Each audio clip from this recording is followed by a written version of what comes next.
Good evening, everybody, and welcome to 3 Wide Television. And tonight, it's round 8 of OSCA Truck Series action, and they'll be facing off here at Homestead Motor Speedway, Carlos's favorite track, Homestead-Miami Speedway. I apologize. And we're taking our talents to South Beach 120 here at the mile-and-a-half track they call Homestead-Miami Speedway. And it should be a good one. A little cloudy out there, as you can see on the screen. A nice 76 degrees, a far cry from where it is up here in Wisconsin. And I can tell you, I am not sunburned, Carlos. I am your host, Mike Goodman, by the way, not sunburnt. I'm probably white as a ghost. And Carlos Acosta alongside with me in the control booth, giving you all the graphics here tonight as we are winding down practice in the Take Your Talents to South Beach 120. Tonight, now I got the number forgotten, 40-lap heats, halves, I should say. Top 14 will invert as always, and on the top of the leaderboard are the two guys that are top 2 in points. Johnny Eckert, the defending champion, took over the points lead after last week's race at iRacing Super Speedway. And Dennis Weeks, never mind, he's in 5th. I thought it was Dylan Gooden there for a second, but Dennis Weeks is in 2nd. Another outlaw racing guy. He comes into tonight tied for 5th with a 3-way tie for the 5th position with Dallas Myhand and David Westergreen. So that's going to be interesting to see how that plays out. And Dylan Gooden, your guy in the truck business, he's currently 2nd in points, 3 points back, and then it goes back to a pretty big jump off to Mr. Excitement, Johnny Thomas, who is in 3rd, 59 points back. And we got a few more races to settle this out before playoff time. So tonight will be a big chance for some last movers and shakers. Kynan Jones currently sitting in 10th in points. We're starting to see some consistency out of that 73 truck. Can he keep it up tonight? I think it's those shark teeth that were on his truck. You see it just drive by a little bit ago. Adam Tepe there in the pink machine, picking up that win, that crazy win last week at iRacing Super Speedway. So we got about a little under 2 minutes left in this practice session. So far, I believe we have 25 drivers that entered the lobby here tonight, getting ready to take on the Homestead-Miami Speedway. And I don't have many good things to say about the track, but I have to kind of...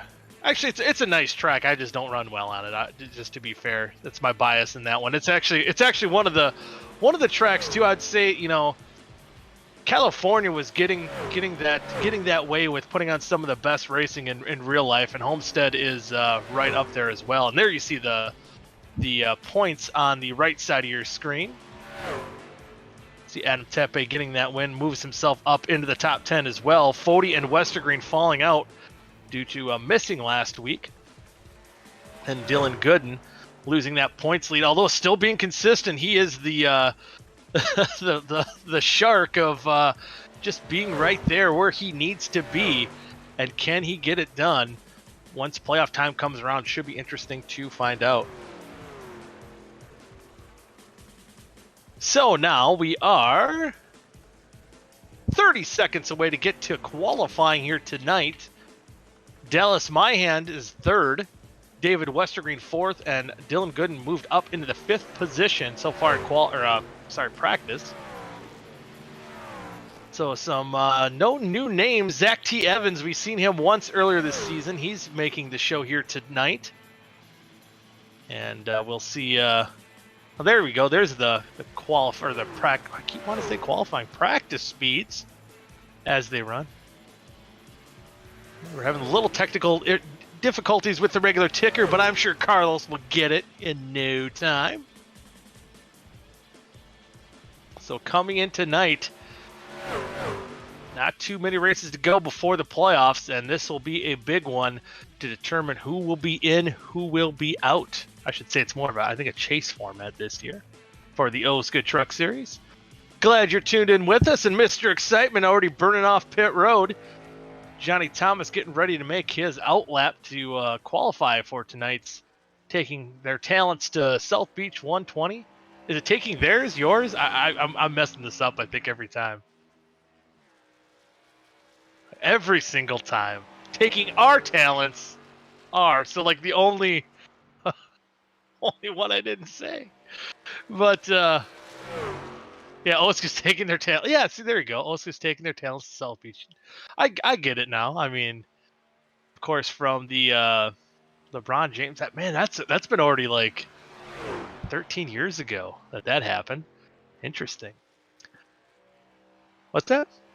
The 2007 was 2000. That's 20. I thought it was 2008. 2008? Maybe. We're you know, it's been over 10 years, and it's crazy to think that. And there you see Zach D. Evans making his qualifying lap, or making his out lap here. Once he hits the stripe, he will be on the clock. You see Johnny Thomas, my hand on the clock as well. Actually, Johnny Thomas, I believe, just took his speed, and he will be the early pole. So actually, Dallas, my hand goes to the top of the board, making their second lap around. Adam Tepe moves to the top. 2010 that was? Okay, that was a little later than I thought. So it was 11 years. Okay. Thanks, Carlos. Oh.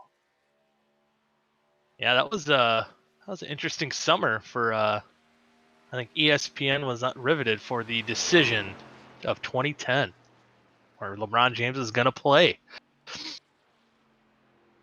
So Dallas Myhan moves on his second lap, moves back to the top of the board in that 28 machine, picking up that heat win last week in heat number 1 at iRacing Super Speedway. If you missed last week, it was a heck of a battle all race long, and with some exciting finishes. You can always check that out right here on 3 Wide TV. Check out some of our past races. That was one to watch, that is for sure. There's something going on with iRacing here. It looks like that left front is digging into the track there. As you see on Dylan Gooden's truck. Man alive, maybe the cambers or the air pressure is just really low on the left front of that machine. Yeah, 0 air pressure. Running on the inner liner. Maybe what inner liner? They don't need one. And there it Shane D Mantilla. Yeah, it's not needed. You don't need a tire. Shane D Mantilla making his return to the OSCA Truck Series. We haven't seen him very much this season, but I know there's one thing about Shane. He is going to send it here tonight in that 20 machine, and expect him to be towards the front. As now defending champion Johnny Eckert moves to the top of the list. David Westergreen currently in second. So good qualifying results there for the 9 truck. Actually moved now down to 4th as Gooden and Carpenter beat his time. But Johnny Eckert still sits atop the leaderboard, as we have 1 minute and 24 seconds. So if you haven't made your lap, get out there quick. There's a few trucks that have yet to qualify. I believe Jordan, Dewar, Capuano, and then here we see Weeks going to be making his first lap, and then Zachary Roethlisberger, Big Zach. Let's see where DJ Weeks heads up on the board. Shane D Mantilla gets on the board there as well. Oh, Weeks gets loose coming out of 4. Nice save, but he's going to have to stop before the start-finish line. Otherwise, his second lap will basically be for naught. And he'll have to see if he has enough time to get back on track and get that lap in. So otherwise, he'll be starting shotgun on the field. And there is Stephen Hot Shoes Schumann. Where did he end up on the leaderboard? Oh, I see him. He's 11th currently. Still have a couple more trucks making their qualifying runs out on the speedway. And there is Dustin the Dragon Dewar. I believe just completed his second lap, and he's going to be up in the 5th position for that 32 truck. And here's Thomas Capuano making his return, as he's been past couple weeks, I guess, in the OSCA Truck Series after having to qualify through the ARCA Series just a few weeks ago. Qualifying is complete. The field order has been set, and we'll be taking our talents to South Beach 120. We'll get underway shortly, and here's your starting lineup on the pole. It's defending champion Johnny Eckert in the 90, and alongside him, I kind of predicted this, it's your guy in the truck business, Dylan Gooden, in the 75. In row number 2, it's Dave, If I Were a Carpenter, in his 71 truck starting third, and alongside will be David Westergreen in his pink number 9 truck. In row number 3, it'll be Dustin the Dragon Doer starting 5th, and Dallas Wears My Hand starting alongside in the 6th position. In row number 4, it'll be Adam Tepe in the 96, and starting alongside will be Chad Thurnquist in his 02 truck. He'll be looking to go up towards the front. And in the row number 5, it will be Kynan the Shark Jones in the 9th position, starting alongside the relative rookie Adam Peeler in the 07 and 10. In row number 6 will be Riley Marabello in the 11th position, and alongside will be Steven Hotshoe Schumann starting from the 12th position. Row number 7 will be Robert Hill Jr. and La Flama Blanca alongside in 14th. Kevin White Jr. will be starting in 14th. And in row number 8, Zach T. Evans will be starting 15th. And Brandon Gimme a Dollar will be starting alongside in the 16th position. In row number 9, Bill's Mafia man Nicholas Monticelli in the 27 will roll off 17th alongside Mr. Excitement. Will be starting in the 18th position. That should be an exciting row for sure. In row number 10, it'll be Jordan Tarble, the newcomer, in 19th, and Brent Jones will be starting in 20th. And in row number 11, it's going to be Shane Send It D Mantilla in the 20 truck, and alongside will be Thomas Capuano starting in 22nd. And in row number 12, it will be Dennis Weeks Jr. and Zach Roethlisberger starting alongside 24th. And starting shotgun on the field will be that 4 truck of Chris Jordan. And I just read my name on the bottom of that screen. Thank you for that, Carlos. All right. We'll be getting set for half number 1. 40 laps of OSCA Truck Series action for the first half. Well, and the second half too, I suppose. But who will win it? We're about to find out. 2 guys on top of the standings starting on the front row. Can they keep pulling away from guys like Mr. Excitement Johnny Thomas as the Pace truck dives onto pit road? We're ready to get going green, and the green flag is out. Johnny Eckert hits that loud pedal going down into turn number 1. You see the field racing through there. Dylan Gooden hasn't quite been able to get to that low side just yet, but here at Homestead-Miami Speedway, oh, there's a wreck in the back! La Flama Blanca, oh, Zach T. Evans gets involved. There's some damage on the backside of his truck, and the caution's gonna come out. And, ooh, Brent Jones has some heavy damage to his truck as well, especially the box of that truck on the left side. We'll see what happened. Is it a case of Carlos's too many beans? Oh! And Zach T. Evans sideways. Brent really having nowhere to go there. It looks like Schumann gets loose. And, oh man, there's a lot going on there. You see Zach Evans and Schumann get together, and then Kevin White Jr. looked to be on the top side of that track getting too much beans after having to make an evasive move. Well, so maybe there was contact. That looked like maybe bad net code between the 38 and the 24 here. Well, he got very loose. Oh, there's a little, I don't know, odd contact there. And then gets into Zach T. Evans, which, man, that's the story of Zach T. Evans just getting involved, having nowhere to go. Just a bystander. See the 24, you're just praying. And no, that didn't work out this time. And It looks like his nose stayed off the wall, and probably all thanks to that contact with Brent Jones. So Brent Jones might be the one with bad motor damage to start off this event. Well, a lot of trucks will be having to get repairs here early in the going.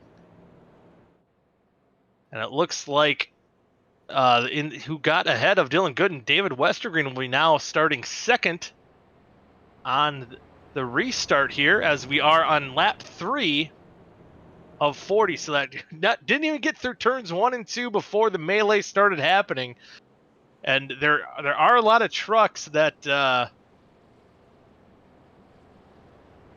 will run the top side, bottom side, and talking to Dustin Dewar before this race I did a little bit, and he said he's relatively new to the iRacing scene. It's been probably since 2019 or so, and he said this feels very similar to how the Cup cars, the older Gen 6 cars, handled when he first started iRacing. Because about every update, the cars will handle differently. The cars, trucks, even the Xfinity Cup cars and everything will handle differently. And he was feeling pretty confident that this will fall into his hands. We'll see how that plays out. But I think a little bit looser of a race car that will be for sure here, as we do see some trucks down pit road, like Johnny Thomas went down pit road. DJ Weeks currently down pit road as well. Robert Hill Jr. Some guys that even weren't involved in the accident. And hey, it looks like he might be a little late to the party, but Vincent Isabella, I feel like this is a common theme for that 42 truck. We now have a 25th entry on the list. He's 2 laps down. I don't know if he's made a lap yet. And he might not be able to run until the second half. But Vincent Isabella now in. So any Vincent Isabella ID racing fans out there, might not see him yet, but we'll see him in the next half. It's a lot of developing storylines. It appears that all 24 cars are remaining on the lead lap. So must not have been too much damage from that contact between Zach T. Evans and Brent Jones. At least not enough to hinder him from going a lap down.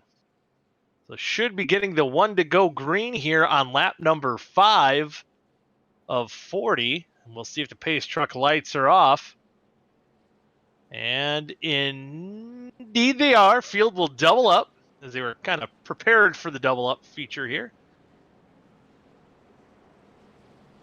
And so your top 5 will be Eckert, Westergreen, Carpenter, Dewar, and Myhand.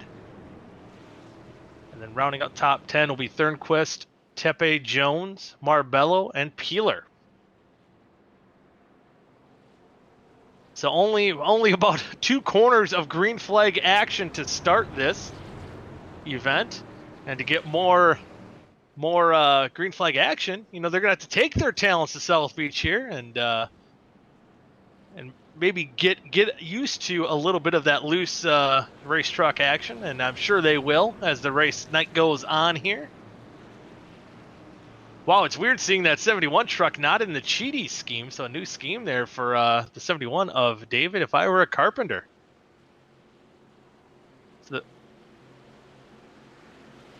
Oh yeah, he's ashamed that the Astros lost the World Series, so yeah, you got to hide the Cheaty's truck in shame. And the pace truck's going to be diving off onto pit road here. Johnny Eckert's going to lead him to the green. Here we go, back to green flag action on lap number 6 of 40, and what a great restart. Oh man, Thurnquist making an aggressive move from the top to the bottom, going down into turn number 1. Looks like Westergreen and Dewar on the outside getting pushed back into the 3rd and 5th positions respectively, as Carpenter gets a good rocket off the corner, and he's going to move up into 2nd with a huge lead, though. Huge advantage, already over a half a second for Johnny Eckert. And back here, the Wolves are fighting it out as Westergreen's right on that back bumper. Oh, looks like he got a little loose coming out of the corner. He's able to keep it straight, not lose too much time there, as he's going to fall back into the 4th position. Now in the clutches of Dallas Myhand. Now you see Westergreen, but Carpenter on the top side of the track, while running the Kyle Larson lineup on the top side. And it's going to be interesting to see where these trucks choose to run. There you see the shark man of Kynan Jones. He's coming from down under. He's moved up into the 6th position in his 73 truck. And now Chad Thurnquist. He's always fast, but can he seal the deal here tonight as he's trying to close in on the 90 truck of Johnny Eckert, but he's got some work to do. Almost a full second behind it. Oh, looks like Dewar might have got in the wall there. And he's going to fall all the way back outside of the, he might lose some more spots here. Already back in the 18th position, and yeah, the field's going to freight train by him, so some heavy contact with the wall. Trying to run that high side. I think he was running a little lower line in practice. Might be something a little bit new for him. Wasn't quite used to it. And here's side by side yet. That Westergreen Myhan battle has not been settled here. This is for the 3rd position. Myhan's going to get the run coming off the corner, but Westergreen able to stick with them so they can drag race it down the backstretch. And you'll see Westergreen be able to dive it in deep into the corner. And Myhan running kind of a middle lane here. And he's going to wash up to let Westergreen kind of wash up the track as well, not pinch him down. A little too early for that aggressive of a move here. But that side-by-side battle still alive and hot as the top 2 are kind of pulling away from this. But for sure, Johnny Eckert sitting pretty with almost a 2.25 second lead over the 0-2 of Chad Thurnquist. As Shane D Mantilla now creeping up into the top 10 in 8th place. And how about Kevin White Jr., La Flama Blanca? After getting involved in that last incident, he's worked himself up into the top 10. Getting past Adam Peeler in the 07. And he's going to try to make some quick work here of Shane D Mantilla in that 20 machine. And all things up front, though, it's been all Johnny Eckert here so far, here on lap 11 of 40. Side-by-side battles going on throughout the track. And let's see if La Flama Blanca can keep things up on the bottom lane. He's pushing Kynan Jones. Oh, he's going to make it 3 wide going into turn 1. This could get scary. But have no fear. A guy with a shark on his truck and a guy from Australia, he can't be scared of, I don't think, anything. And he hangs on, and he's going to move up into that 6th position past David Carpenter. And oh, it looks like Zach T. Evans having some issues there on track. He pulled off the racetrack. He is 1 lap down and pulled it into the pits. It does appear that Vincent Isabella is on racetrack somewhere out there, but scored 2 laps down, so 2 cars laps down. Oh, there he is. Oh, hi, Vincent. He's running currently in the 24th position, just passing Zach T. Evans, who pulled off the track. So good to see him out there again. And again, for a team that that used to be dominant, I like Carlos pretending to be Vincent, saying, "Hi, Goodman." It was cute. Yes, it was cute. I said that. But back towards the front of the pack, Shane D. Mantilla still carving through. Whoa, Kynan Jones getting a little hair of his situation. He's going to drop back into 9th. He's got to gather things up. And how about this? Bren, give me $1. Worked himself into the top 10. He's been showing speed as of late, but he hasn't quite been getting the finishes I think he so rightfully deserves. So can tonight be the night where he can get some solid finishes here? Usually gets collected in some very unfortunate incidents. I believe even iRacing Super Speedway proved to be one. There was a couple of them that were pretty wild and crazy, that is for sure. But Shane D. Mantilla working his way up into the top 10. His next goal is to get in the top 5. He's got a little bit of ways to go. He's got a little under a second to catch up to Riley Marabello running in the 5th position. As you see Adam Peeler, the relative newcomer rookie here in the OSCA Truck Series, in 8th position, so a good run for him as well. But there you see Johnny Eckert still holding that pretty lead as he's getting to the 1.5 second territory, so just slowly building that lead up.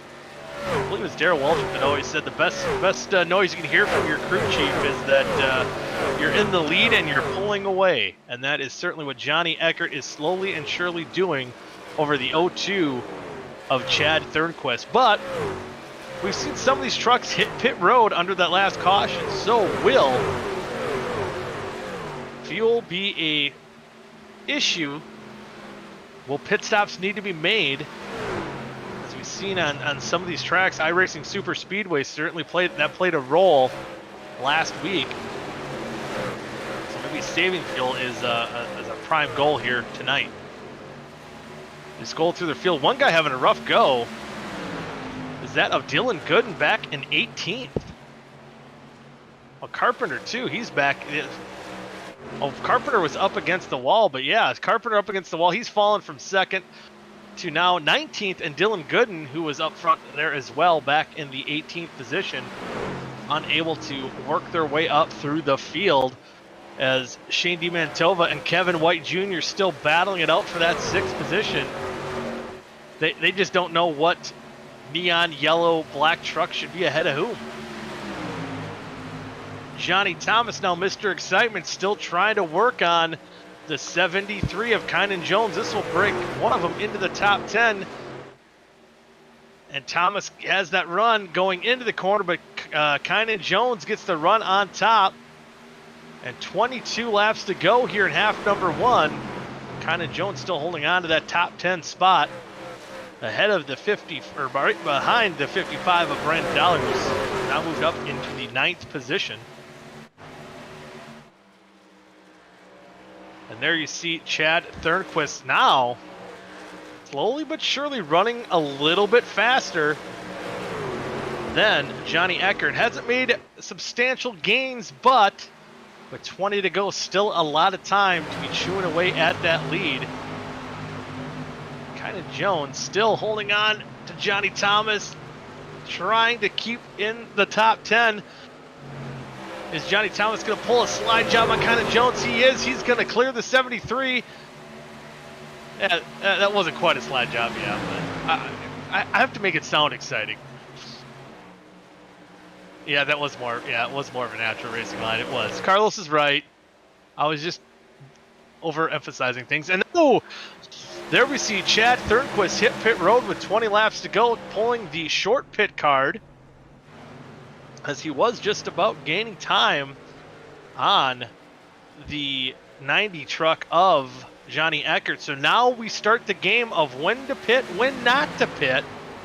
That's going to be the question. And the guys who did come down pit road under our first caution, are they going to be in position to make it the rest of the way on fuel? So now DJ Weeks currently riding in the 10th after pit stops are started. There you see a battle here for the 11th position between Bill's Mafia man, Nicholas Monticelli, and Robert Hill Jr. Almost gonna get 3 wide. Now we see a little bit of life come from that 75 truck. Maybe saving tires, saving fuel perhaps to make it to the end of this race. As now Wick has been lit under him. He's moved up into that 14th position. As we see a gaggle of cars here, Capuano, Gooden, Hill Jr. and Dewar now battling for that 11th spot. As a couple more trucks, Monticelli and Tepe will hit pit road here, getting their service done. That will, with more and more trucks getting down pit road, we'll probably see that trend continue here shortly. As Johnny Eckert still holding on now to a little over a 3-second lead. With 18 laps remaining. And will something like this benefit a guy? Oh, Dewar spins on the pit road exit. So more trouble for that 32 machine. He's still rocking the Halloween scheme, and a lot of spooks and scares for that 32, as he's going to lose a bunch of time. And the benefits of short pitting, I think, are now going to be all but forgotten here for the 32 truck, but still we'll try to fight to get maybe into that 14th position. And we'll take a replay, maybe not coming off pit road. Might have been a all-natural spin here on the racetrack. Oh, hit the dreaded white line. Pushes up the racetrack. I think your truck does get a little. Wow, that was weird. All of a sudden, that was.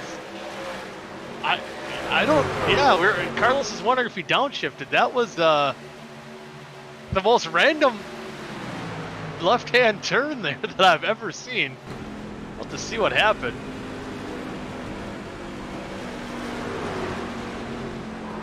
And no.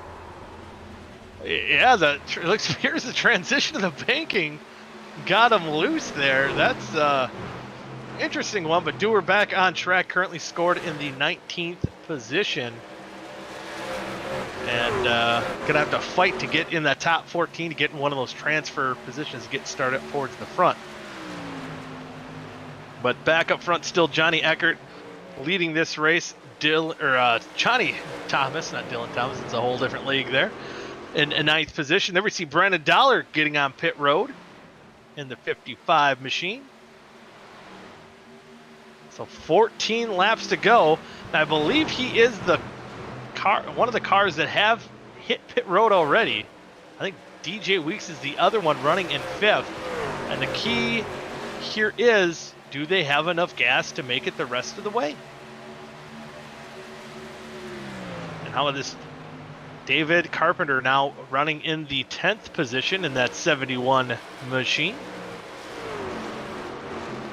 You see, kept the green wheels from the Cheaties car. I do see. I mean, I think everyone can see that brightly colored neon greenish yellow colors.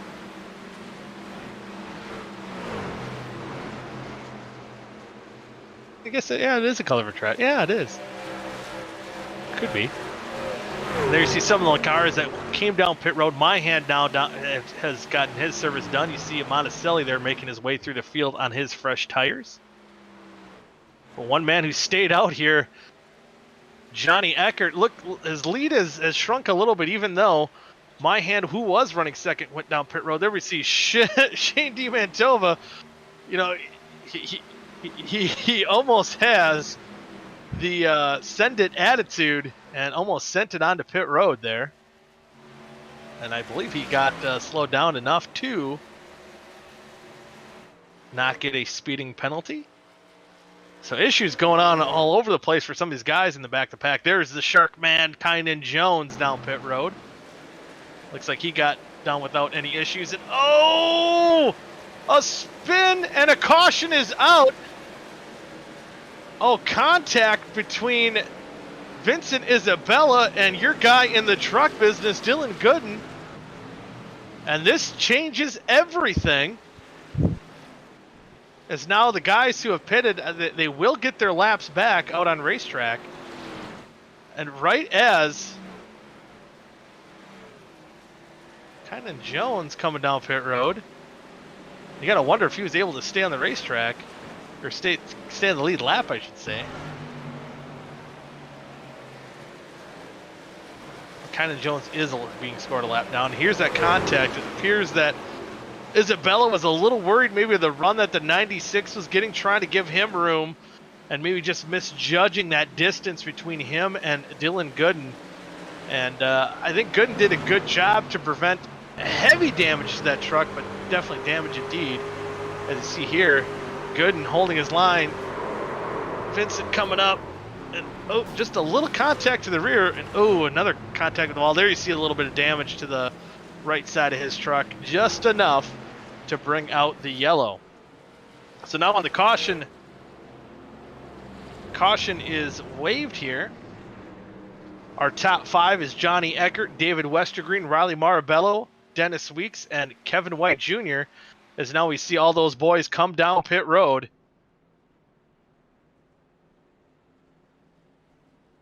And we'll see who's going to lead the battle out. There you see Chad Thurnquist stay out on the racetrack. He came down about lap 20, so he's going to have a little bit older tires, along with Dallas Myhand and Nicholas Monticelli. So it's going to be an interesting restart situation in a little bit, but we'll see who wins the race off pit road here for the guys that have to make their pit stops.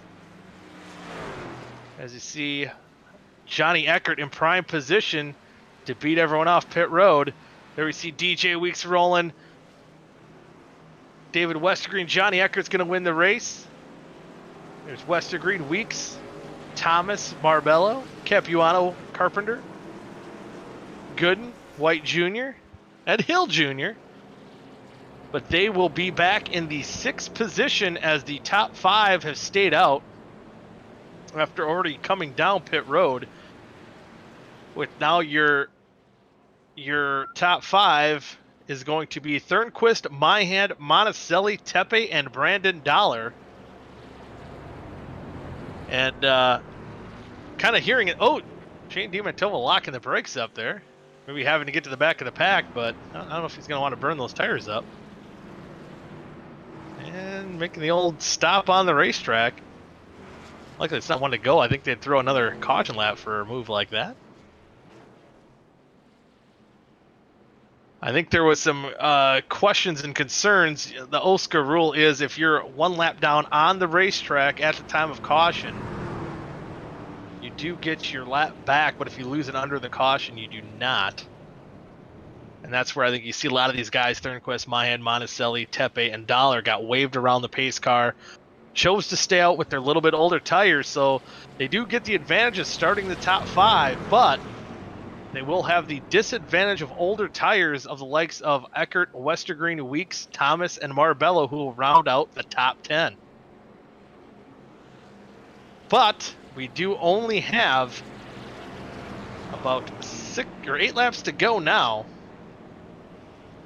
By the time we hit green, should be about 7.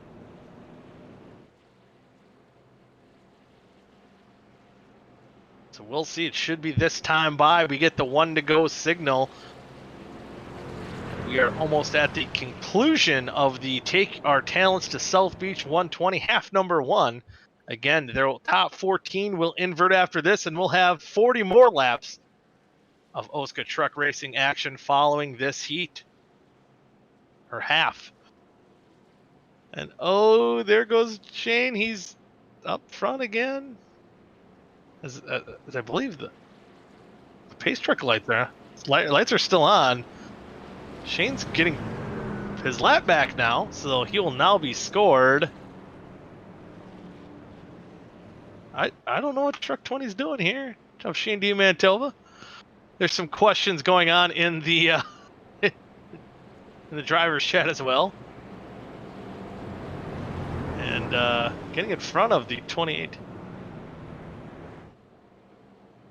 So I'm not sure what's going on here. A little bit of scoring, maybe issues going on. Is now everyone's fallen back that was in the top positions, like my hand and everyone else falling to the back of the running order. So there must be some scoring issues going awry here. As now Thurnquist will be the lone man on older tires up front, as Johnny Eckert will be starting alongside once we get the 1 to go to green. So interesting development here, which should be 6 laps to go, maybe 5 laps to go by the time we get the green flag. So now pace truck lights are off. Yep. And it will be coming to 5 to go. Can Chad Thurnquist hold off the always fast Johnny Eckert, who's been kind of king of the field so far here tonight? It's a tall order now. I think it would have been, he was probably feeling a little bit more comfortable when there was about 4 other cars that were on older tires behind him. Now it's going to be a tough task for that 02 truck. So who do you guys got? The 02 of Chad Thurnquist trying to get that heat in the tires so he can get as much grip as possibly can, or you're taking guys on new tires like Johnny Eckert, David Westergreen, DJ Weeks, or Mr. Excitement himself, Johnny Thomas, Riley Marbello there too, starting in the 6th spot. Anyone's guess was we have 5 laps remaining in this half.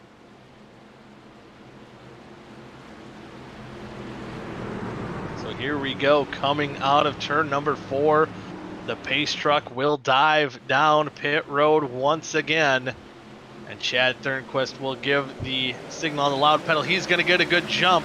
over Johnny Eckert and David Westergreen take the lead going into turn number 1. He's going to cut in front of Eckert going down into 1. He's going to take a lead, but you're going to wonder how those older tires are going to be set up for him. As what looks like Westergreen gets a little loose on that bottom lane. And now DJ Weeks and Thurnquist pull away from the rest of the field. And going down into turn number 3, a good entry for. Oh boy, 3 wide here. Oh boy, there's a lot going. Oh, Eckert gets loose. The pack is closing in. There's just action going on everywhere as these cars on fresh tires loose. Maybe it plays a little bit of an advantage here late for Thurnquist. Can he hold on? And there is a caution, the 8. Oh no! A hard spin by the 8 truck of Jordan Tarble, the relatively newcomer as well to the OSCA Truck Series.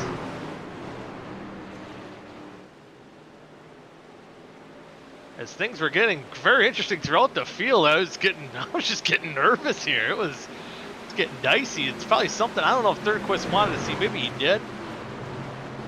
As Dallas Myhan just moves up the racetrack a little bit, gets into Schumann, and heavy contact for Shane D Mantilla, and even Jordan and Carpenter get involved in the wreck as well. So after the contact between Myhan, Tarble turns into a pinball. There's that contact. Gets into Schumann here. Shane spins him around. This gets you dizzy. You see Carpenter and Jordan getting involved there very late in the spin as well. So we'll see. Will more likely become a green-white checkered situation.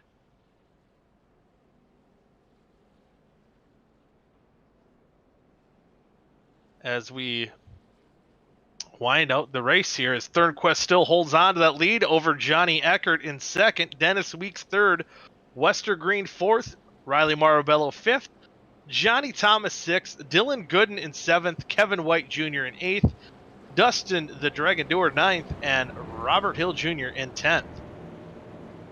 But man, the way that was shaping up, a lot of these positions can shuffle and for surely will. And how about this? Vincent Isabel's back on lead lap, boys. And I think every car from 21st on up is on the lead lap. Jordan Tarble 2 laps down off the racetrack, I do believe. And Shane D Mantilla is 2 laps down as well, as 2 cars are out of this event, and that's Brett Jones and Zach T. Evans, I think, after having that damage from the first accident.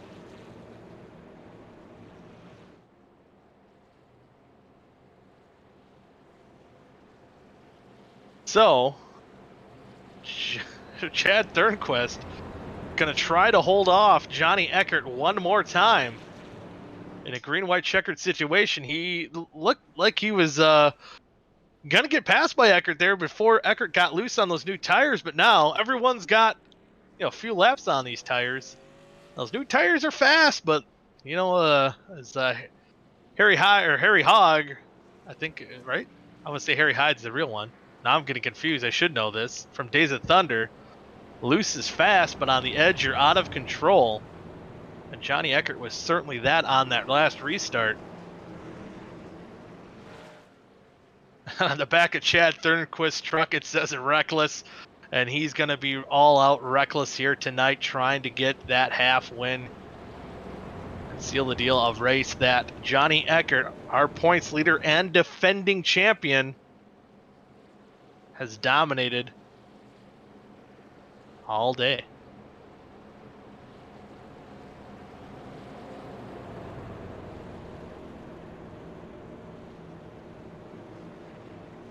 So the driver's now getting the information that they were asking for, and that is there are unlimited green-white checkers here in the OSCA Truck Series, so we might not even be near done if how crazy this action got on that final restart. And certainly the time, the sand is dwindling in that hourglass, that is for sure. Looks like the field is doubling up. They're going to get ready for that one to go, see if they get it. Ooh, interesting move here. And as the pace truck lights are off, Chad Thurnquist picking the high side. He's feeling a little Harrigan handsome up there. Feeling like that's going to work better for him on this restart, as he'll control the field coming to the green.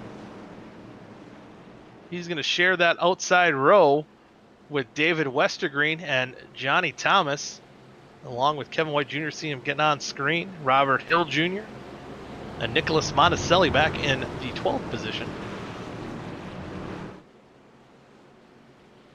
And how about this? Dylan Gooden in 7th. Talk about the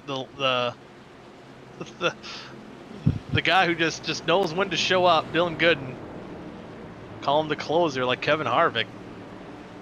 The hard guy to beat in points, but he does have his teammate up in that second spot fighting for this half win.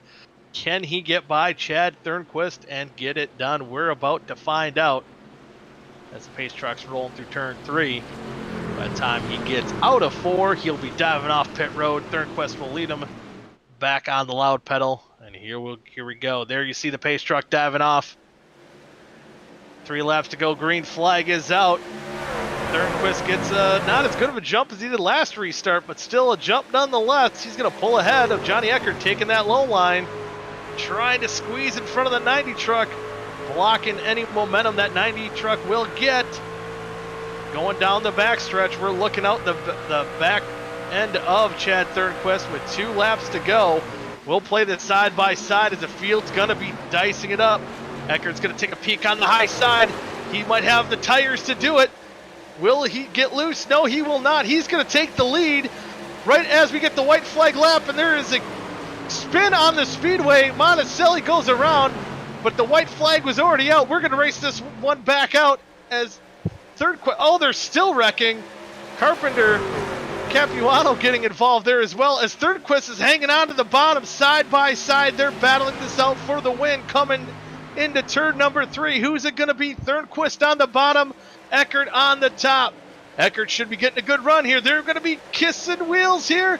Side by side coming down to the checkered flag. It's going to be Johnny Eckert winning half number 1 of Taking Our Talents to South Beach 120. Chad Thurnquist in 2nd. Dennis Weeks in 3rd. And Johnny Thomas 4th. Riley Marabello 5th. Kevin White Jr. 6th, Dylan Gooden 7th, Robert Hill Jr. 8th, David Westergreen 9th, and Dustin Dewar rounds out the top 10. It'll be Peeler, Myhand, Jones, and Dollar that will round out the transfer spots in the top 14. But what a battle. Thurnquist, I think, hung on about as good as you can with 10-lap older tires. And there you see the final running order here of half number 1. And there you see Johnny Eckert just edging out Chad Thurnquist. What a finish coming to the line. Just good racing so far this season in the OSCA Truck Series. I can't express that enough.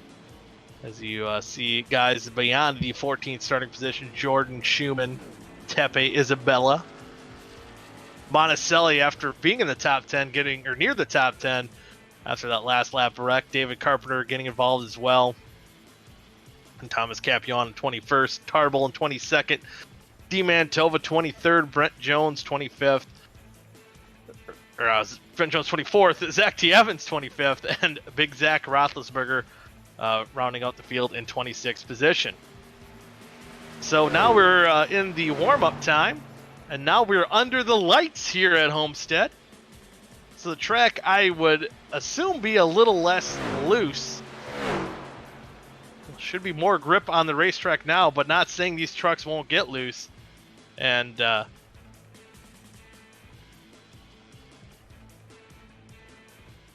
a few trucks out on racetrack now taking times.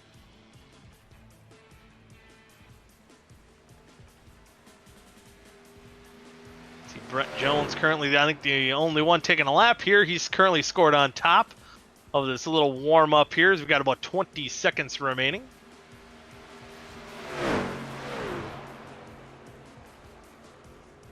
But what a finish for Johnny Eckert to extend his points lead over teammate Dylan Gooden.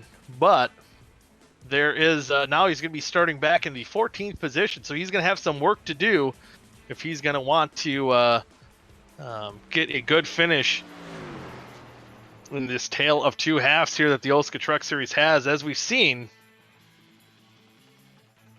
that can it kind of be a hard thing to do sometimes to get two solid runs in the night. But quickly go through the lineup here. Brandon, give me $1, will be on the pole.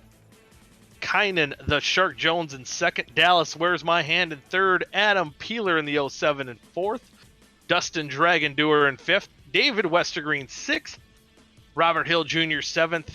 Your guy in the truck business, Dylan Gooden in eighth. In ninth will be La Flama Blanca, Kevin White Jr. And Riley Marbella will round out the top 10. Mr. Excitement, Johnny Thomas in 11th. Dennis Weeks Jr. in 12th. Chad Thurnquist 13th. Johnny Eckert 14th. Heat one or half one winner. Someday I'll get that right without messing it up in a whole broadcast. 15th Chris Jordan. 16th Steven Schumann. 17th Adam Tepe. 18th Vincent Isabella. 19th Nicholas Monticelli. 20th David If I Were a Carpenter. 21st Thomas Capuano. 22nd Jordan Tarble.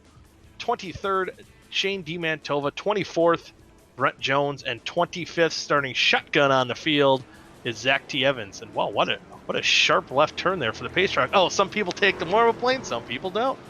See a lot of the inside line taking that warm-up lane out. And that 55 of Brandon Dollar will lead him to the green flag.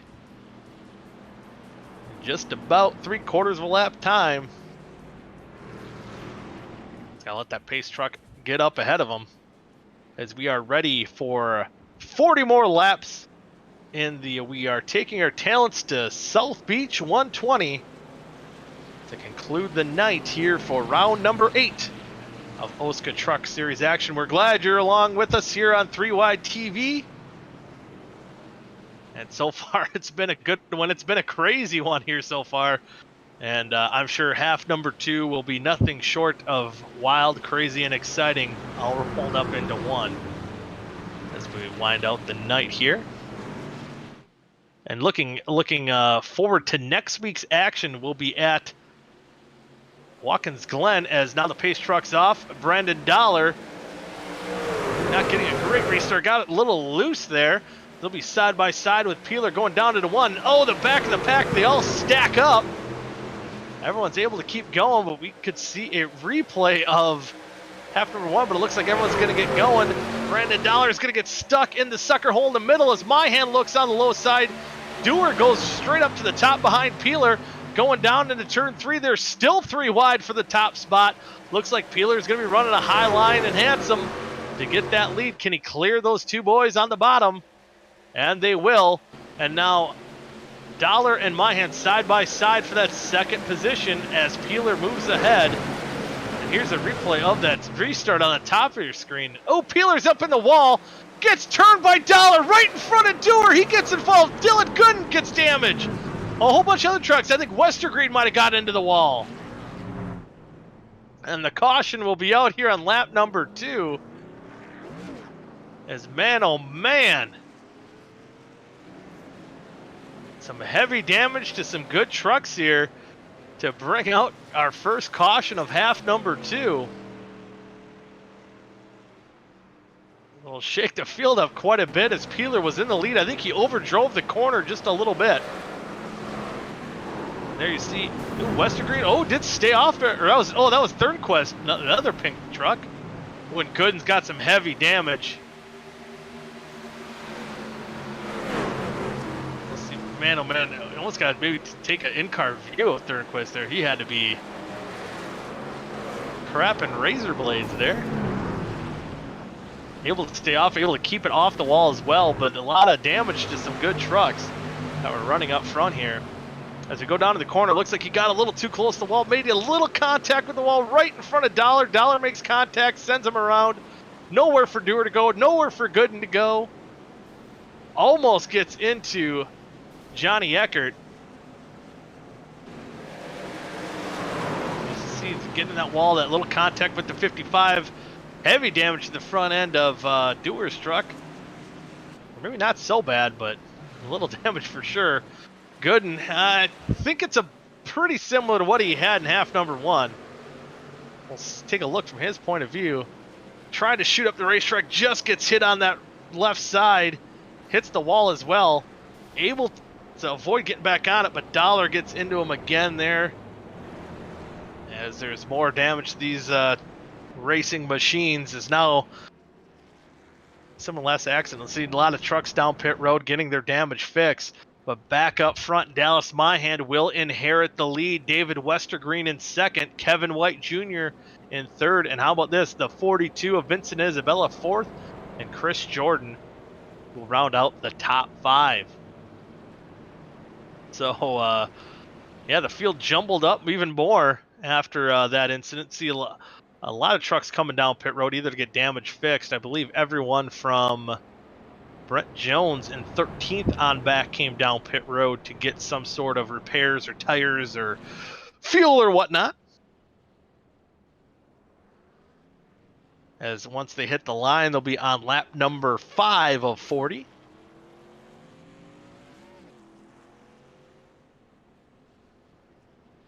Get at least one more lap of caution action. Gives some more time for some of these trucks to get repairs done needed to their trucks. I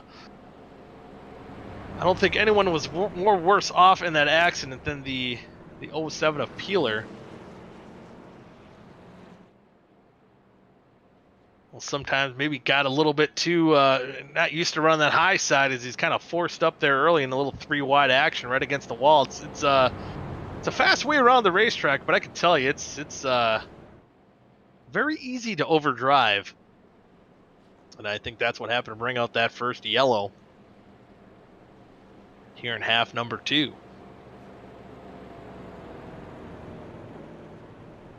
So that 28 trucks so far hasn't been a stranger of the top 5 here tonight. I think a little bit of the when the cautions came out hurt them more than anything. So he has the speed now. He has the track position. Can he get it done? We're about to find out, as we should be getting the 1 lap to go signal here. As Myhand's going to choose the bottom lane this time. The field's starting already to double up. Pace truck lights are off. 1 lap to go to green flag action. We'll be getting the restart on lap number 7. So I don't know if any of these guys really ran all out, and we got that late caution to kind of prevent to see if some of these guys that pitted earlier under last half would have made it on halfway. So we'll see what the strategy is. We could see if we do go green from here on out, some of the guys that came down pit road, maybe even multiple times to get some of their damage fixed, if they can make it the rest of the way on fuel. So either way, we have either interesting fuel strategy, dice ups here in the OSCA Truck Series, or as we've seen last go around, the side-by-side banging fenders at the line the way racing was meant to be. That is for sure. You don't see that too much in NASCAR a whole lot nowadays. But you can always see it here Thursday nights, right here on 3 Wide TV. So the pace truck going into turn 3. Going to get ready to dive off in just a couple moments. There you see him take the hard left-hand turn down pit road. Dallas Myhand, he's going to hit the loud pedal. And he's going to get him back to green flag race. And he's going to get a good jump to the top side. It appears some slower trucks there back on the restarts. Maybe some heavier damage, I think, for that 07 than initially thought. There you see Kevin White Jr. move up to the 2nd position. Past David Westergreen. Westergreen still trying to hang on to get into that 2nd position as well. On the inside, going down into turn number 3, he's got help from the 42 truck of Vincent Isabella. Can La Flama Blanca keep things hot on the top side? So far, I think Westergreen's still got position. And Westergreen able to clear the 38 truck going down into turn 2, move him up to the 2nd spot. And now he's going to see a challenge from the 42 Isabella coming out of turn number 2. My Hand up front, Westergreen second, White third, Isabella fourth, and Jordan in fifth. These are the trucks that didn't get any damage on that last caution.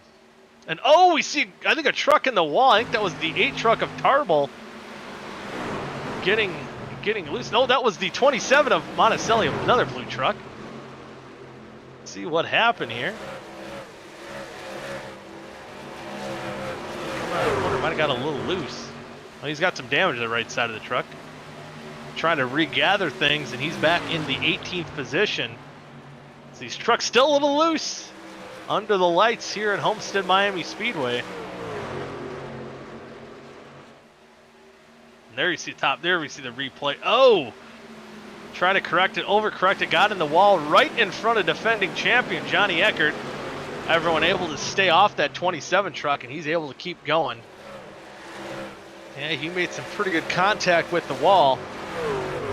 Running in the, again, scored in the 18th position.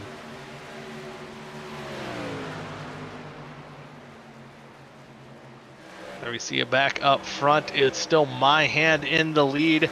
Pulling away slightly. Oh! Monticelli gets on the apron, gets a little loose. He's going to come down pit road. I think get a little bit of that damage fixed. And try to get back out there in the field of action. And you see My Hand, once he has that track position, he's been sitting pretty with it. As he's pulling away slightly from Westergreen. They're running pretty identical lap times between the drivers in first and second. We'll see what happens once they hit the line this time by. Ooh, you see Isabella kick out that rear end just a little bit coming out of turn 4. And that time Westergreen faster, so he's closing on the leader. You see the interval. It's about 3/10 not that long ago. Moved down by a 1/10. Slowly catching that 28 truck of Dallas My Hand. Trying to complete lap number 12 of 40. They're coming down the front stretch. See if Westergreen can close that gap a little bit this time by. Westergreen, or My Hand, I'm sorry, was a 1/2 faster. And a little bit faster than Westergreen 2 was that 42 of Isabella.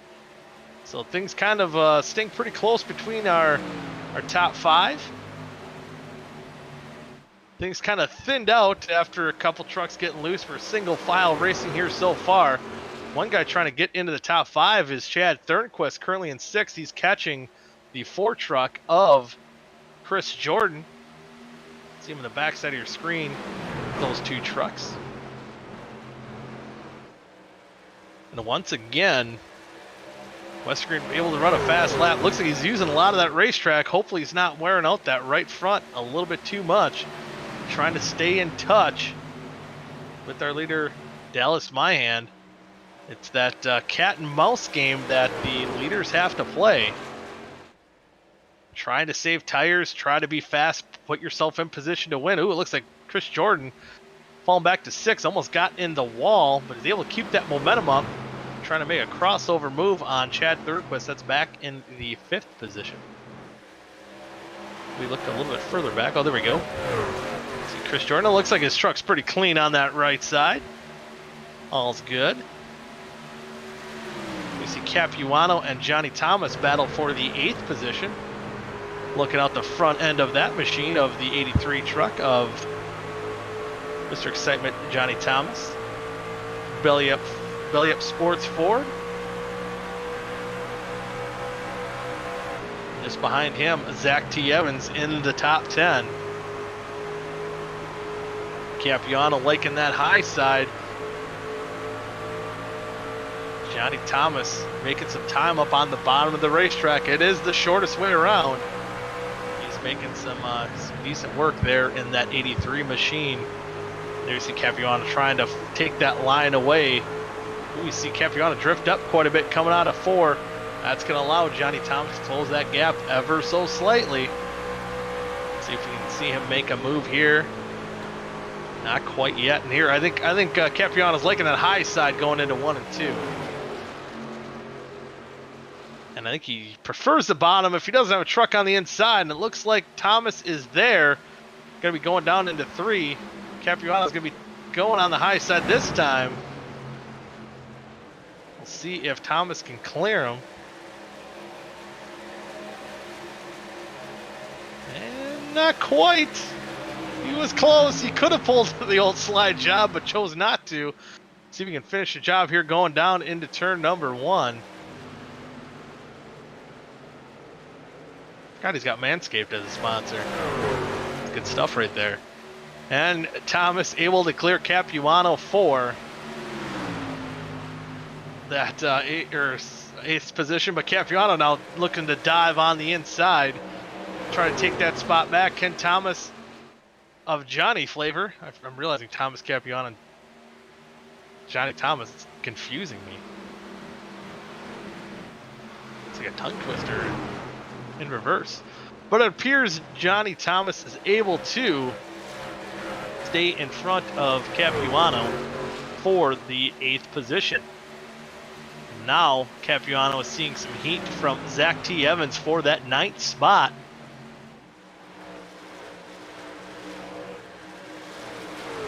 Some of these trucks look like they're pushing up the racetrack now that we've ran a little more green flag laps. Now Johnny Eckert, again, kind of like Dylan Good in that last heat, hasn't made a whole lot of ground. He's currently sitting in 11th, but now knocking on the door right on the back bumpers of Zach Evans and Capuano. Trying to crack that top 10, but here we see Mr. Excitement, Johnny Thomas, going on the inside of Jordan Tarbell in that 8 truck. Trying to move up his way through the top 10. So far getting work done. Able to slam the door shut on that one. Move Thomas up into the 7th position.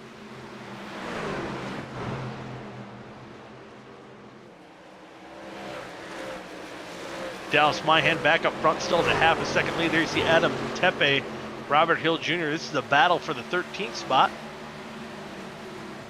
You see Brent Jones, good to see him with a relatively clean truck, cleaner than he had after about a lap last half. Lighter side, and now I think Thurnquist coming down pit road again right around the same time. He came in half number 1 trying to pull that short pit card again. Almost worked last time. I mean, he was running second before he made pit stops and finished second, so I think it at least came out in a wash. But if it goes green, maybe we'll be able to get stuff done as we see the first of our leaders coming down pit road.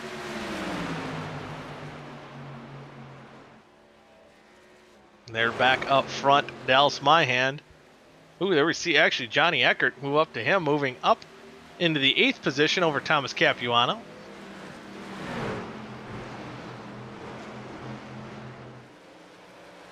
And there is your 4th pit place contestant here, La Flama Blanca, Kevin White Jr. See, he's closing in a little bit on Westergreen.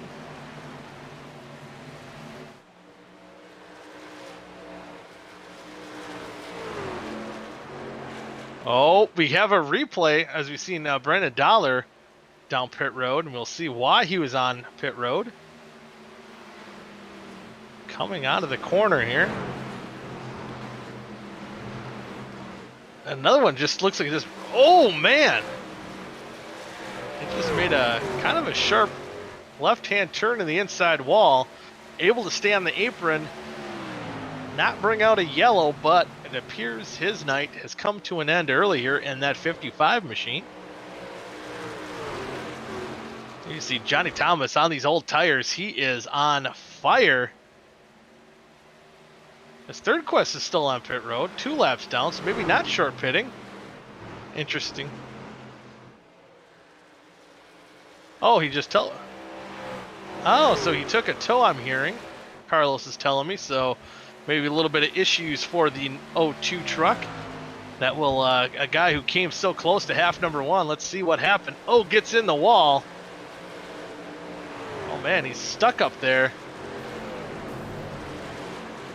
Oh, able to not bring out a yellow as he's still stuck on that wall. I think he must pull on the apron. Yes, he does. to avoid the yellow from coming out, and will take the tow back down pit road. As you see, there he goes. Now these older tires are seeing different comers and goers here. With 15 laps to go, Johnny Thomas in the 3rd position. David Westergreen able to close that gap. Was over half a second, close it down to 3/10. These two guys, I think, are going to have to pit before the conclusion of this race. As now making up big ground is that 9 truck of David Westergreen.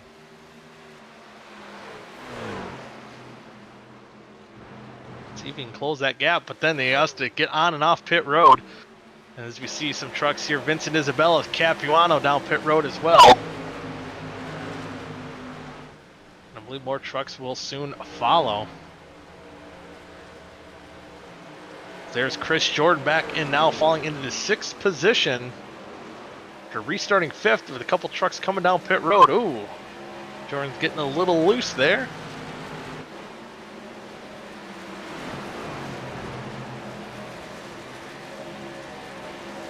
Now you see a fresher tires for that 42 truck.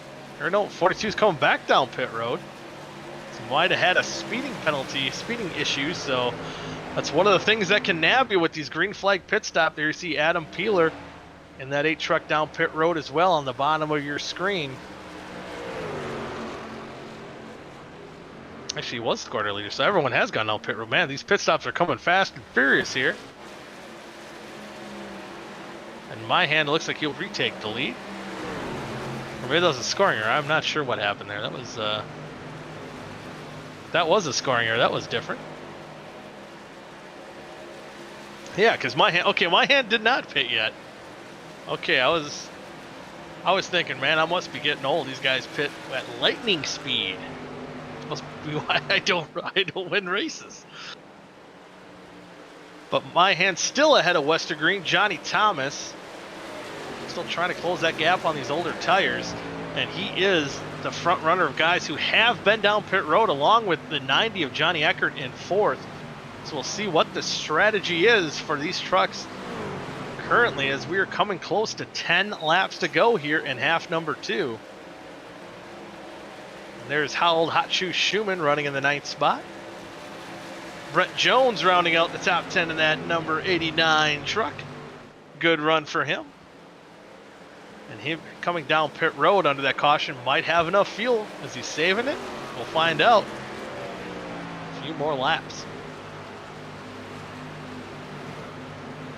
Some more trucks coming back on the racetrack. This is where things can get hairy too. You got cars on that are faster on fresh tires. Cars just trying to hang on the old tires as well. Can mix things up, that is for sure. You see Carpenter trying to battle Adam Tepe, and that is for the 7th spot. Oh, it looks like I have another slow truck on the bottom of the racetrack. That is a 27 of Monticelli. Oh, we got a 3-wide situation up top. Able to stay green here, but he is surely limping on that bottom lane. Hopefully everyone knows he's down there. It's like the granny going down the highway. And here we have Vincent Isabella, who has gone down pit road. He's only 1 lap down, but he's about to get that lap back as he gets on the inside of Dallas Myhan. He's currently being scored in the 13th position. Just getting that lap back, but now Westergreen has closed that gap with 8 laps to go. And here we see what happened to Monticelli. I think he was trying to come down pit road and overcorrected it. Oh, gets all the way around, hits the inside wall, does it all in the apron, able to keep going. Oh man, almost got those tires. It's pretty bad feeling when you're stopped on the track right close to the racing surface. You don't want to be the guy who gets the yellow thrown on you. And here we got Westergreen looking on the inside, trying to take the lead with 7 laps to go. Do these guys have enough fuel? This might be a battle of trying to save to have enough, but we do know a guy who has a little bit more fuel in the tank. That's going to be that 83 of Johnny Thomas, who's also closing the gap on our 2 front runners here of Westergreen and Myhan. Myhan choosing the top lane. Westergreen looks like he's going to power on the inside, take the lead with 7 to go. Do these these guys have enough to finish it out. Westergreen might just be looking to get at least a lap led before he gets down pit road. And there you see Thomas moving up into the second position. As Mahan now might be in save mode if he's going to try to make this work. See if he can make it to the end of the race. But I think these guys in Mahan and Westergreen were battling pretty hard all race long. You see Capuano trying to get his lap back in the 60 truck. And there he goes. So now we have 14 trucks on the lead lap.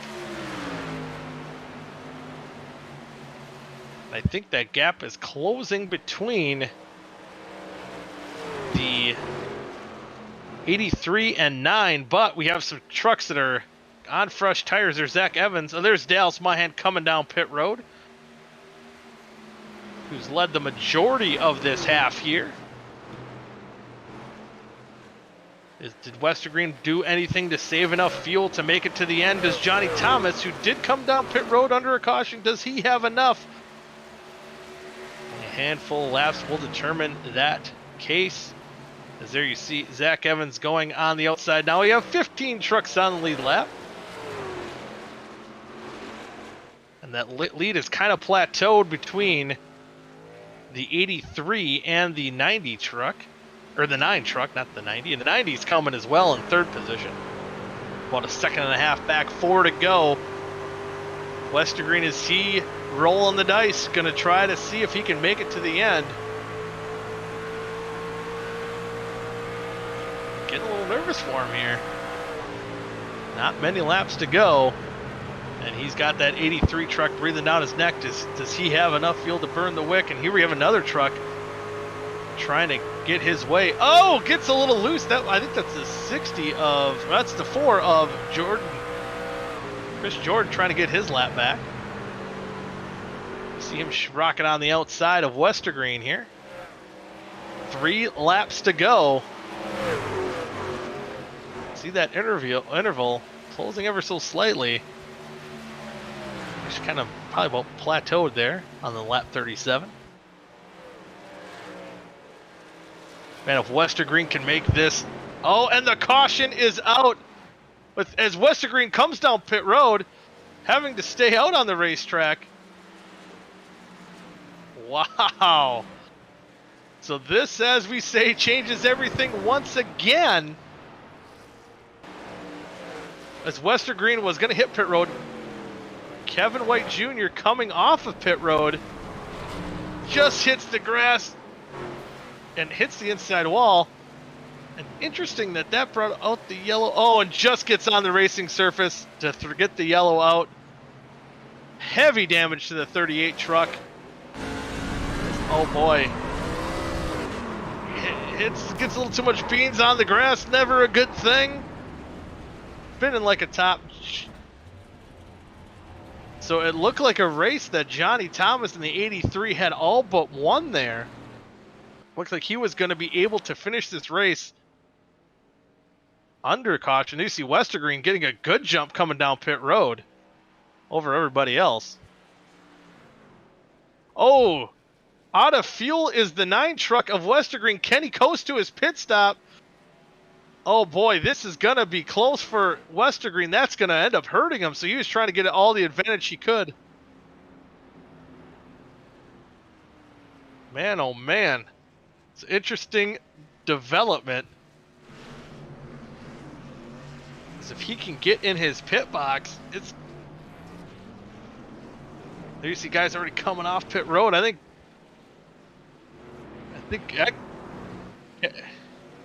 Eckert gets off pit road in first.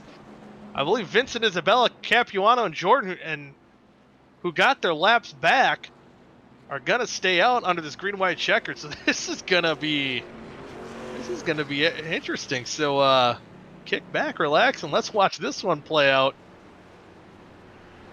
in a race that appeared that Johnny Thomas was gonna win. Now it's anybody's game here, as we got some guys again on old tires. And a lot of these guys, I think, should stay in front this go-around as they were on the lead lap. already when the caution came out, so they won't have to go to the tail end of the field. And Vincent Isabella, our leader, can he bring ID Racing back to victory lane? If you remember all the way back to season 1 of the OSCA Truck Series, they came out guns a-blazing, winning a race, at least a half, about once a week. But kind of the race participation kind of cooled the flames of ID Racing, but could get a win here tonight.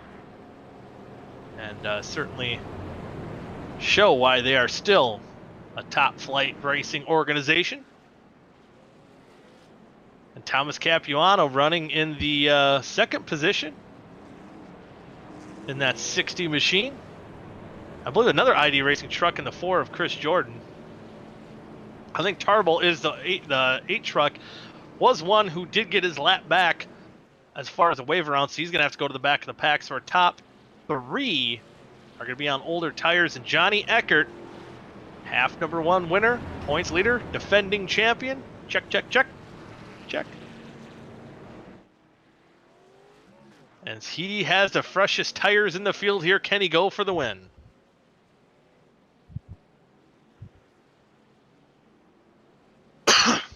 Ooh, excuse me.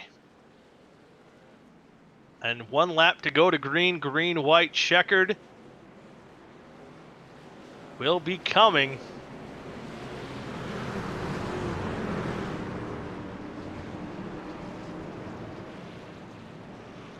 Capuano in second takes the high side. Isabella in the lead. Jordan in third. Johnny Eckert fourth. Thomas fifth. Let's see how this will play out. Half a lap till we go back to green flag racing.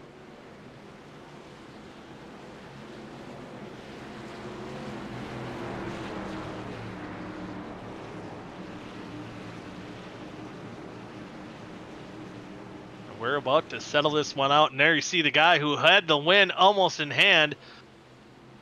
Johnny Thomas will be restarting the race in the 5th position. Pace truck about to take the left-hand turn down pit road. And there he goes. Vincent Isabella is going to lead him back to the green flag. Green, white, checkered is out. 2 to go. Who's it going to be? We're going to find out as both side by side going into turn 1. Capuano not getting the best start on the high side. Eckert chooses to go low in front of Jordan. And, ooh, actually Capuano getting a good run out of turn number 2. And Isabella slams the door. Capuano goes low.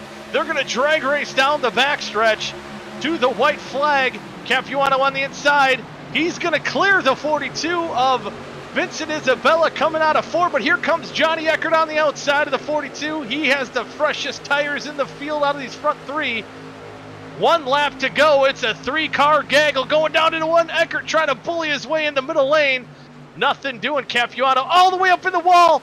He's going to fall back into the 3rd spot. Isabella retakes the lead, but here comes Eckert on the bottom. It's going to be side by side once again to the finish. Who's it going to be? I think Eckert's got too good of a run this time, and sure enough, he does. He's going to clear him. Isabella's got one last chance to make a run. He's sending it to the floorboard, almost gets up into the wall. Johnny Eckert's going to pull off the sweep. There goes Jordan. Eckert's going to take half number 2, and flipping is the 4 truck of Chris Jordan.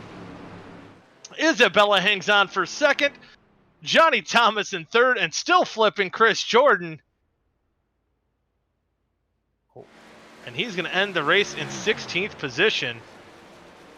As you see the rest of the running order there of Thomas 3rd, Capuano 4th, Weeks 5th, Hill 6th, Tepe 7th, Carpenter 8th, Myhand 9th, and Dustin Dewar hanging on with some heavy damage to get at top 10. And there you see him and the rest of the Outlaw boys come to join him, doing a burnout, pulling off that sweep. Again, just taking the points lead after last week's event at iRacing Speedway. There's Isabella giving him congratulations for one heck of a run. Capuano, maybe if he could have made it stick, had a shot at the win as well. Ends up in 4th, a good solid night for him as well. And there you see the rest of the running order as it's coming Rome. Johnny Eckert's burning them down here once again, as he is our sole winner tonight. And what a night of racing it was. And Eckert always one for the dramatics, gets it done dramatically here tonight, as he's celebrating with teammate Robert Hill Jr. There's again our results. The rest of the top 10: Hill Jr., Tempe, Carpenter, Myhan, Dewar. Rounding out the field: Jones, Westergreen, Zach T. Evans, Dylan Gooden. Kind of a rough night out here tonight for him, as he was second in the points. Stevens, Hot Shoe Schumann in 15th. Chris Jordan, after that wild ride, ends up in 16th. Jordan Tarble in 17th. Adam Peeler comes home in 18th. Then the rest of the field: Kevin White Jr. 19th. Then Nicholas Monticelli, Chad Thurnquist, Brandon Dollar, Shane D Mantilla, Kynan Jones, and Riley Marabello. And Zach Roethlisberger as well, rounding out the rest of the field. Well, it looks like we do have guys coming in for an interview here. They're filing in slowly but surely, but I think the only comers here are going to be guys who either won or a guy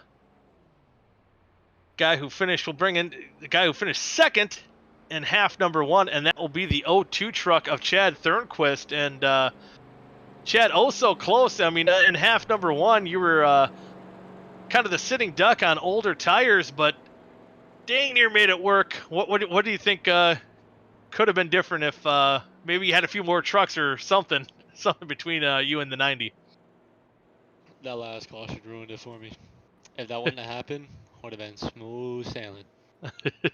Smooth sailing indeed. It looked like you had the strategy even in both halves, and unfortunately getting into the wall in half number 2, kind of ending your night unfortunately a little early. So it seemed like the short pitting strategy was the way to go here tonight, if it would have went green. In the first half, it definitely was the way to go, because no one was really trying to make anything aggressive out of it, and there wasn't an early caution to do much to set your fuel run up. So just kind of had my mind set on undercutting Eckert because he was the only one ahead of me, and I feel like if we didn't have that caution on lap 27, then I would have had to set it for him in half 1, and then half 2, that was kind of more of an undercut out of desperation, just because I was trying to get ahead of my hand in Westergreen, because I was trying to take care of White and not mess up his race. So I just decided to make a move early, and then got a little bit aggressive trying to go around the outside of Tarble and ended my night early. Well, nonetheless, again, a good half and a good first half and half number 1. And I mean, for a guy on older tires than the guys starting behind you, you were able to I mean, almost get that win just side by side with Johnny Eckert, and even kind of seeing this last restart with the guys on older tires not able to stick with that 90 truck as well as you did. What were the secrets there? Was it just kind of sending it and praying? I noticed whenever I'd run behind him on the bottom of 1 and 2, I'd start to get tight, and I didn't know how to run 1 and 2 at the time. 3 and 4, I'd kind of back up my corner and then get a good exit. That way I could stay even with him on the front stretch. But then I caught on to right in the top in 1 and 2, and I was able to gain a little bit over a tenth. It wasn't much, but I was still gaining a small amount of time, and that could have made the difference. But then at the end, I wanted to take the outside because I feel like it would be better, because he could look over to his left and not actually need to look over to see where I was at. He'd definitely have to look over to the right to see when I was going. So I wanted to surprise him, which I did, and I also want to get a good arc for the final restart. But then being on the older tires, I had to back up my entry, and I didn't know if he was going to try and go around the outside or dive it up the inside. And when he made it around the outside and coming to the white flag, I'm thinking all I can do is try and hang on from here. So I knew I had that race lost before the white flag came out. I just want to give y'all a show. Hey, it was a show indeed. And speaking of shows, here next week we're going to Watkins Glen. How do you feel about your chances next week? Top 5, both halves. Top 5 both halves. So you're Simple. not you're not doing a Babe Ruth and calling the home run shot. Just a solid night. I got Fody and Lytle to deal with. There's no way I'm beating them. I could try, but it's gonna be hard. Well, hey, no matter what happens, you just got to remember we're up here watching. Just at least put on a good show for us up here. Make it I exciting. promise you I will. Every week. Love it. Well, before we send you off here, any shout-outs you want to give? Shout out to the guys at Holotype. I don't really have a team this year. I know I listed as Inferno, but then again, I'm the only person running here. I've been talking with My Hand and Bayok, trying to get with Shift, so that should be a setup for next season, because team owner of theirs is actually a good buddy of mine from a few years back, so that's what I'm looking forward to. But as of right now, just thanking the guys at Holotype for taking me in, having some fun moments, good racing, just having a great time. Awesome. Well, fun moments they were indeed, and we'll be looking forward to in the future putting on one heck of a show out here in the OSCA Truck Series. Yes, sir. Thank you, Chad. Thank you. And again, you can bother the others now. We'll go bother the others. And that was Chad Thurnquist finishing second in half number 1. Now we'll go to the man who finished second in half number 2. Bottom. And that was the I brought him in mid-sentence. He was talking. I apologize, Vince. At least he didn't say, what you're known for saying when you get snuck up for interviews. So I appreciate that. It's Vincent Isabella. ID Racing makes his return, almost getting another win here tonight and falling just short. And it was a tall order, I think, Vincent, on those older tires to hold off that 90 of Johnny Eckert. But just as Chad Thurnquist did in half number 2, you put on one heck of a show. Yeah, we gave it a shot. I mean, it was the only shot we had. I think people would have been running out of fuel if we go green there to the end, and we would have been sitting pretty, but it is what it is. Yeah, it is what it is, but good to see you back in OSCA Truck Series action here. Are we expecting to see a little bit more from you now? Yeah, it all depends, with real life racing and, helping out. And well, obviously last week I was in the Bahamas, so couldn't really race last week on my birthday, so. Yeah, it's good to see you back up here, almost getting that victory, and we're hopefully to see the big kitty make some calls and get back into victory lane. Yeah, I don't know where we're at next week, but Watkins Glen. Oh, okay, yeah, I'll finish 30 seconds behind Johnny and call it a day. Well, I think the way Johnny dominated there last season is he's still doing burnouts here. That'll probably be good enough for second place, though. Yeah, probably. We'll see. It depends. It depends indeed. But before we send you off and you can finish your conversation in there, any shout-outs you want to give? Yeah, just all the ID boys. I mean, we had all 3 of us there in the top 3 at the end on that last restart, so that was fun. But Shady Mantova Designs, Home Place Beer Company, Mrs. Goodies, obviously. Heck yeah, making Mama proud. So, yeah, I'm happy that we could pull out a good finish after showing up late to the first half. So. Yeah, showed up late, still made it back to the lead lap and had a solid run there as well. But one thing I got to say, your teammate Chris Jordan, I feel like I got to stop jinxing him. Yeah, well, he finally has a good run and got hooked off the 4, so. Yeah, he went. He's usually good for a spectacular ride there. That's Grave for sure. digger. No wonder the thing's torn up every week. Yeah.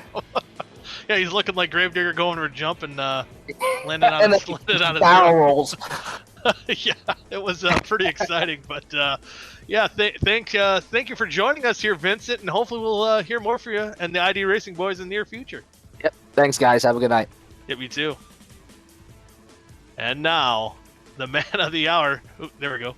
And now the man of the hour is going to be the man who pulled off the sweep here tonight. He was waiting. He was doing burnouts, but now he's back in his pit box ready to do the interview. Johnny, how does it feel pulling off that sweep here tonight? Great, man. I feel great. Ooh. I am so excited. Woohoo. You can't say it yet. We'll get to that point. Yeah, can't say it quite yet. But, all night long, it was kind of you're kind of a one for the dramatics here tonight. I mean, you dominated much of the first half, and then green flag pit stops kind of got shuffled in the back. It was able to take Thurnquist on the final lap and had to do it again in the second half. I mean, having the freshest tires, coming to those last restarts, I mean, you had to feel pretty good, but was there any doubts that you were going to get it done? Oh, there were plenty of doubts because, I mean, in race one, on that first restart, I think the first green white checker or whatever that first restart was, where Thurnquist was the leader, I had plenty of runs on him, but he just kept, chopping me on entry and taking the line, and I was frustrated because I knew I could get by him. I just needed to get the lane. So on the second restart, whatever, if it was a green white check or whatnot, but on that second restart, I went into the corner into turn 3 and just sent it, and I'm like, we'll see what happens from here. And he ran me clean all the way to the end, and I appreciate it more than I can express from him. And same thing with Vincent. I mean, he tried in the second race. He tried. We talked about it. I feel like I've raced him for years, but we probably only have a handful of races that outside of OSCA that we've raced each other, and I felt like I knew who I was racing against because he gave me the room on entry, and I knew where he was going with it, and he confirmed it to me before. He was going for my bumper right in turn 3, but I was thankfully able to hold on to it and get away from him before he got the chance. And yeah, he looked like he was going full send, one last ditch effort to try to get you at least a little, at least rattle your cage. He might not have meant to spin you out, do the old Earnhardt thing, but. Yeah, still, solid bump to the bumper. Yeah, absolutely. And then whatever happened after that's on you, Johnny. But, no kidding. But able to get that sweep, and then just last week after a solid night, you move into the points lead, passing your teammate Dylan Gooden, who kind of had a little bit rougher of a night than per usual. So with the sweep, you extend your points lead. Your team's still looking in pretty good shape as far as the points stand up. So that's got to be a pretty good feeling heading into Watkins Glen next week. Yeah, I mean, I'm on cloud 9, but I feel absolutely gutted for Dylan because he's been. He's been having an outstanding season, and it's just the last couple weeks between, I think, both races at iRacing Super Speedway, he got caught up in wrecks, and then tonight it just seemed like he was just in the wrong place at the wrong time. And he mentioned to me before, before the first race that this was probably going to be one of those nights that it was either him or it was me that was going to have problems through all night, but it wasn't going to be both. And unfortunately for him, he called it right, and it was him. So I feel bad for him. He's had a spectacular season, but with the playoff, with the chase, I guess towards the end of the season now, it doesn't necessarily mean as much, being up here in this situation. But I know that those bonus points are a big thing, which is why on those restarts I was ready to go for broke just to get them, because any bit of cushion that I could possibly get going into Daytona on the other side of the chase is going to be pivotal, I think. So. Because you never know what's going to happen. You could plan for one thing and get a totally different thing come out of it. So, yeah, I feel bad for him, but I can't. Between the ARCA race before, and then the two truck races here, I've won the last 4 times I've been in Homestead. So I am just super excited because I love this place. Man, you're just getting some work done here, especially today, winning all 3 OSCA Truck Series races. I think there's probably a lot of different competitors out there that's got to be sick of that 90 truck or car winning every chance he gets. I can promise you that is absolutely the case, and it's frustrating because they drive me a little bit harder, but I guess for good reason. I guess I would be the same way if roles were reversed. But man, it is so good to be on this high right now, and I'm gonna enjoy it as long as it lasts.